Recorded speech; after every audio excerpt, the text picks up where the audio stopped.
for nearly 2 decades, and Hathaway played the game. She was everything Hollywood asked her to be: charming, well-spoken, impossibly talented, and perfectly polite. From her breakout in The Princess Diaries to Oscar-winning turns in Les Miserables, she embodied grace under pressure, a picture-perfect balance of innocence and ambition.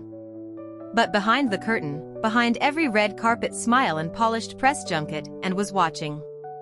Observing. Absorbing. And remembering.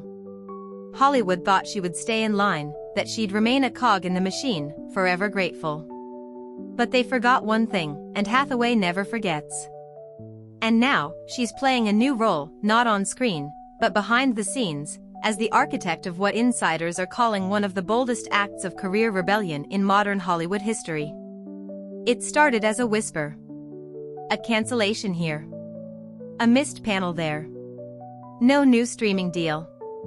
No Marvel cameo. People thought she was slowing down. But then came the leaks. A script, written under a pseudonym, passed around among a handful of A24 executives, allegedly titled The Smile You Paid For. The plot? A devastating psychological thriller about an A-list actress who becomes the target of an elite smear campaign after refusing advances from a powerful studio head. It was raw. It was personal. It was brutal. And it was too close to real life. Insiders say the main character's arc mirrored Anne's own downfall during the infamous Hathaway wave in 2013, a time when, for no apparent reason, media outlets and gossip sites united in mocking her smile, her voice, her presence. She's just too much, they said. She tries too hard. And no one questioned why. Until now. Because the deeper people dig into the smile you paid for, the clearer the connections become. The unnamed villain in the film wears a specific brand of scarf. The same one worn by a now-disgraced studio executive Hathaway once publicly praised before mysteriously withdrawing from a film with him in 2014. A secondary character, a rival actress who leaks rumors to tabloids, eerily resembles a certain co-star and once described as a challenge to work with during a 2012 interview. Even the scenes themselves feel eerily familiar.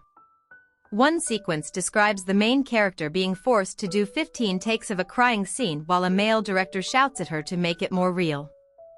Fans instantly recalled Anne's own story of being pushed to tears on the set of Love and Other Drugs, something she once brushed off as part of the job. Not anymore. What makes this story even wilder is how Anne has chosen to execute it. No studio. No agent.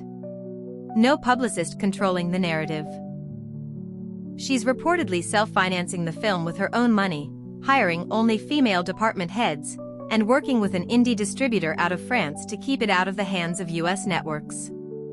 The entire cast? NDA bound. Crew members? Using fake names. Even her location scouts are working through encrypted apps. According to one insider, she doesn't want a marketing campaign. She wants shock value. She wants to detonate this project like a bomb. And that bomb is set to drop next spring, at Cannes. But why now? Why this year? Some say Anne's decision was triggered by watching the redemption arcs of other female stars who were once ridiculed by the industry: Britney Spears, Lindsay Lohan, Megan Fox. All women who were dragged through the mud by a media machine designed to destroy women who become too famous. Too confident. Too powerful. And Anne? She was all three. They called her try-hard, fake, over-polished. When she cried at the Oscars, they rolled their eyes.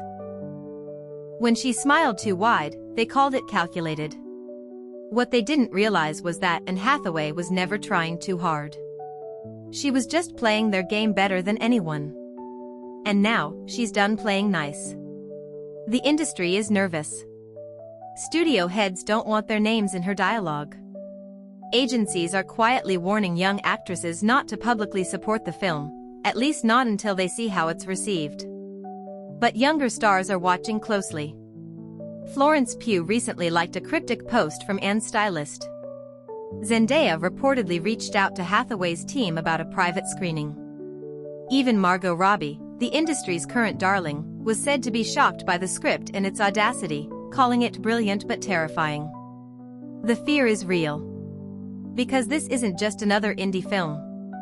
It's a mirror held up to an industry that eats women alive, then asks them to smile through the blood.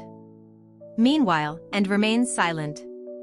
Not a single comment to the press. No teaser trailers. No behind-the-scenes content. Just one post, a black square with the words, "You wrote the script. I'm just reading it back to you." Chilling. Defiant. And absolutely iconic. And maybe the most poetic part? The same media outlets that tore her down in 2013 are now crawling back, desperate to interview her. But this time, she's choosing who gets access. She's rewriting the rules. No more fake friendships. No more coerced apologies. No more playing the perfect Hollywood princess. And Hathaway is finally telling her story, her way. And the entire industry is bracing for impact. Subscribe now, because this is just the beginning. Hollywood's golden girl has grown claws, and the next time she smiles, it won't be for the cameras. It'll be for vengeance.